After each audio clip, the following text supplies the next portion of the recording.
This is Prayerline, your weekly inspiration to help you pray for student movements around the world.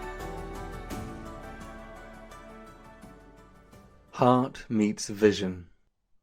When Kaylee first encountered her local IFES movement, the Jesus Students, Suriname, or JS, she was quite young. I first experienced the joy of student ministry in high school.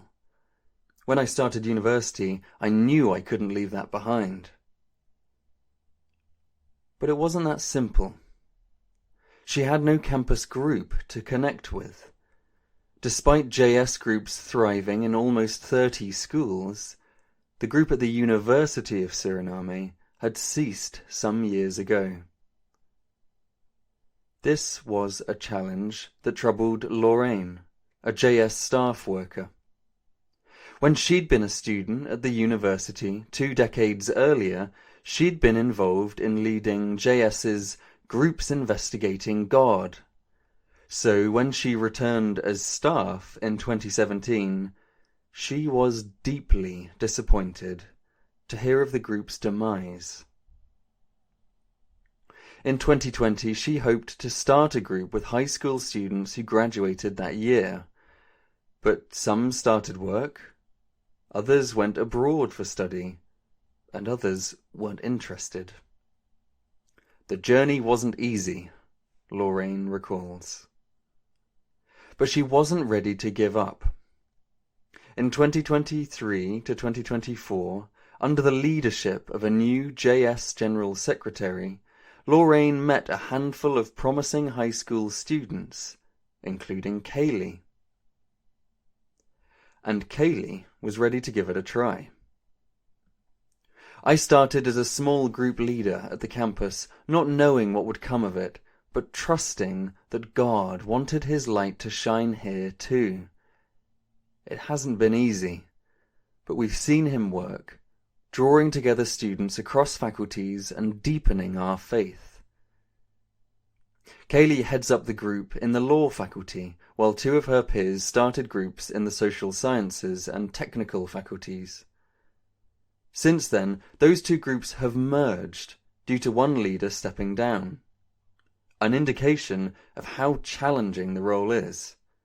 Lorraine comments, "I have to say, the work on campus is not for the weak. But Kaylee is indeed brave. She's really holding on." In addition to the general pressures of student life, like stress, the negative impact of social media, poor self-esteem, and poverty, the student leaders are also pressed for time. It's been hard for them to find opportunities to physically meet together, so next year many meetings will take place online. Nevertheless, the coming together of heart and vision is enabling ministry to flourish. Students are now leading groups weekly, offering prayer for students before exams, handing out Bible verses with candy, and even participating in a new podcast. Give thanks for JS ministry in schools, for the way God brought together Kaylee and Lorraine, and for their faithfulness in the face of many challenges. They ask for courage and strength to continue the mission and would like us to pray for the university students, that God will open and soften their hearts for His word so that they will have the opportunity to personally encounter Christ as Saviour. Pray that the Lord will provide more leaders who are willing and able to be trained to continue these groups and start others, especially for the new academic year at the beginning of October. Thanks for listening to Prayerline. To have stories delivered fresh to your inbox each week, join our Prayerline mailing list by going to ifesworld.org.